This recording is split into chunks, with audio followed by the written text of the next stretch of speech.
દ્વારકા શારદા પીઠાધીશ્વર જગતગુરુ શંકરાચાર્ય સ્વામી શ્રી સદાનંદ સરસ્વતી મહારાજનું સુરત શહેરમાં આગામી 8 તારીખના રોજ આગમન થયું હતું। તારીખ 9 થી 17 એપ્રિલ સુધી ગુરુદેવના દર્શનનો લાભ લેવા હાર્દિક આમંત્રણ પાઠવવામાં આવ્યું છે।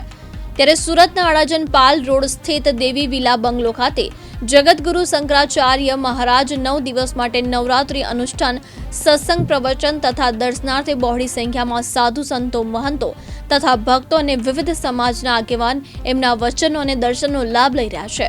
ત્યારે આજરોજ સાહિત્યકાર માયાભાઈ આહિર સુરત શહેરમાં દ્વારકા શારદા પીઠાધીશ્વર શંકરાચાર્ય શ્રી સદાનંદ સરસ્વતી મહારાજના દર્શન કરવા માટે પધાર્યા।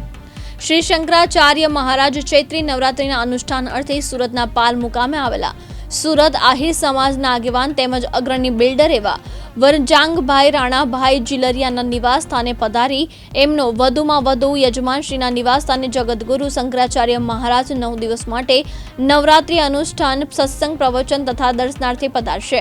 આ દરમિયાન બહોળી સંખ્યામાં સાધુ સંતો, મહંતો અને ભક્તો, વિવિધ સમાજના આગેવાન એમના વચનો અને દર્શનનો લાભ લઈ રહ્યા છે। ખાસ કરીને તો કહે તો આપણા ભગવાન આદિગુરુ જગતગુરુ શંકરાચાર્ય એમણે જે 4 પીઠોની જે સ્થાપના કરેલી અને 4 જગતગુરુ એમાંનું આપણું ગુજરાત ભાગશાળી છે કે આપણને શારદા પીઠ દ્વારકા એ ગુજરાતને મોટો લાભ આપણો કહી શકાય, ભાગ્ય કહી શકાય। 4 ધામનું એક દ્વારકા આપણને ધામ મળ્યું, 12 જ્યોતિર્લિંગમાંથી 2 જ્યોતિર્લિંગ ગુજરાતને મળ્યા। એમ આપણું શારદા પીઠ એમના જગતગુરુ શંકરાચાર્ય શ્રી જ્યારે અહીંયા સુરતને આંગણે ચૈત્ર નવરાત્રનું જ્યારે અનુષ્ઠાન અહીંયા પોતે કરી રહ્યા હોય તો એ કેવલ વરજાંગભાઈના એક પરિવાર માટે નહીં, પણ હું કહી શકીશ કે આ દક્ષિણ ગુજરાત, સુરત શહેર અને કંઈક તાપી મૈયાની પણ કંઈક કૃપા હશે તો આવા એક મહાપુરુષ આપણા શહેરમાં અનુષ્ઠાન કરતા હોય। એટલે આ મહાપુરુષોને જેવી રીતે ગમે એટલું અંધારું હોય અને એક પ્રકાશ આવી જાય તો એ અંધકારનો દૂર થતો હોય, એમ આવા તપસ્વી, આવા જગતગુરુ એ જ્યારે આવતા હોય છે ત્યારે નકારાત્મક વિચારોનો નાશ થતો હોય છે અને માણસનું જીવન હકારાત્મક બનતું હોય છે અને અપવિત્રતા દૂર થઈ અને પવિત્ર તરફ જવાતું હોય છે અને અંધકારમાંથી પ્રકાશ તરફ જવાનું કોઈ કાર્ય કરતું હોય તો એ ગુરુ આવા મહાપુરુષોનું જ્ઞાન કરતું હોય છે।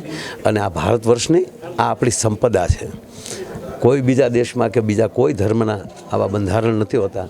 જ્યારે આપણો સનાતન ધર્મ અને પૂરું ભારત વર્ષ જે ગૌરવ લઈ શકે એમાંના 4 જગતગુરુમાંથી એક આપણા જગતગુરુ શંકરાચાર્ય એ આજે પધાર્યા છે। એના દર્શન માટેનો આજ મને પણ ચૈત્ર નવરાત્રાના 3જા દિવસનો મને પણ એક અનેરો લાભ મળ્યો છે, એટલે હું પણ મારી જાતને ધન્ય અનુભવું છું। માયાભાઈ, આની સાથે બીજો પણ એક પ્રશ્ન, ક્ષત્રિય નાતે તમે શું કહેવા માંગો છો? જે રીતે રૂપાલાજીએ નિવેદન જે આપ્યું હતું, જો